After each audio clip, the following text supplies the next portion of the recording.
Assalomu alaykum. Siz O'zbekiston 24 telekanalining O'zbekiston vaqti bilan ko'rsatuvini jonli efirda tomosha qilyapsiz.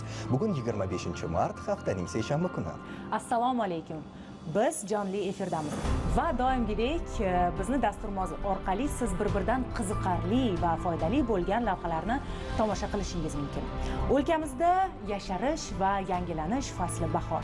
Nodir bilasizmi, bahor fasli ob-havosi xuddi biz ayollarning kayfiyatiga o'xshaydi. Bir qarasa bulutli, yomg'irli, bir qarasa esa quyoshli.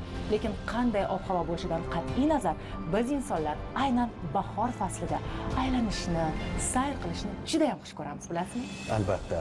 Lekin siz, aziz teletomoshabinlar, bu ma'lumotlarni eshitib sayr qilishga shoshilmang. Chunki ayni damda siz sahifamizni tomosha qilib, BYD avtomashinasining egasiga aylanishingiz mumkin. Buning uchun esa farzandingiz Ta'limni rivojlantirish Respublika ilmiy-metodik markazi tomonidan tashkil etilgan iqtidorli bolalar olimpiadasida ishtirok etib, g'olib bo'lishi kerak. Qanday qilib ro'yxatdan o'tish va ishtirok etish ma'lumotlarini lavhamizda tomosha qiling. Marhamat.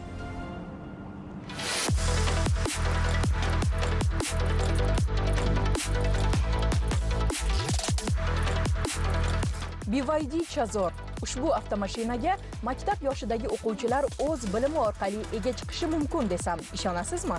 Xo'sh, qanday qilib?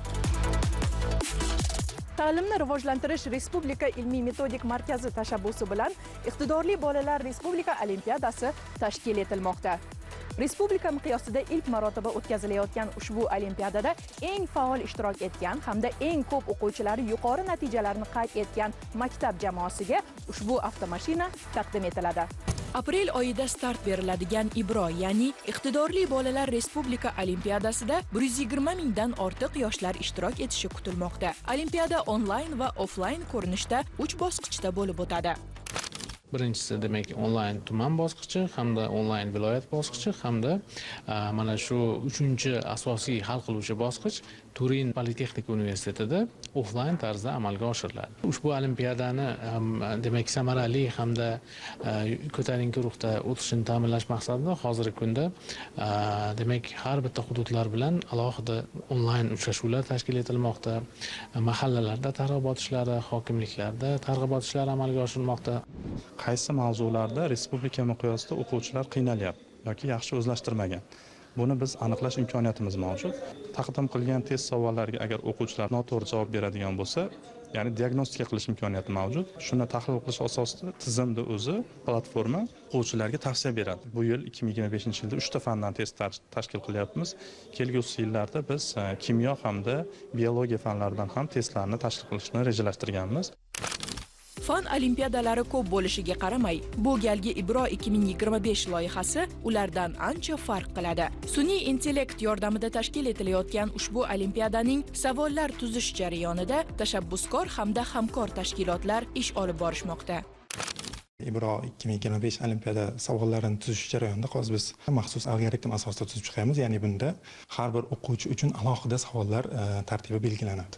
Bunda faqatgina test emas, bo'shliqlarni to'ldirish, qolaversa o'sha ko'p tanlov deb biz ataymiz, bir nechta variantni belgilash talab etiladi.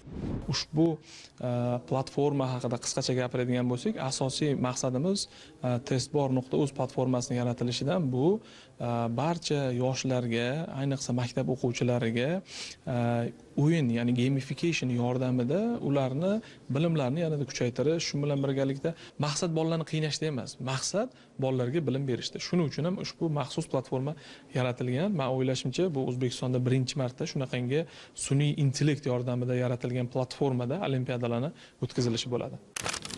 Musobaqada ishtirok etadigan yoshlar birinchi galda o'z bilimini sinovdan o'tkazish va mustahkamlash imkoniga ega bo'lishadi.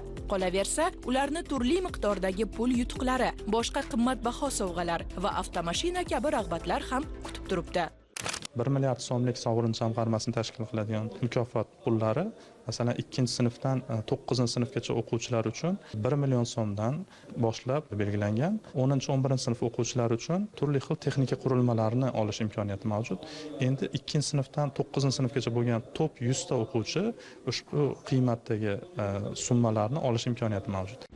musobaqada o'zini munosib ko'rsata olgan bitiruvchi sinf o'quvchilarimiz, ya'ni 10-11 sinf o'quvchilarimiz, demak mana shu Turin Politexnik universiteti hamda Akita universitetiga grant asosida kirish imkoniyatlari ham ushbu olimpiadada sovrin sifatida taqdim etilmoqda.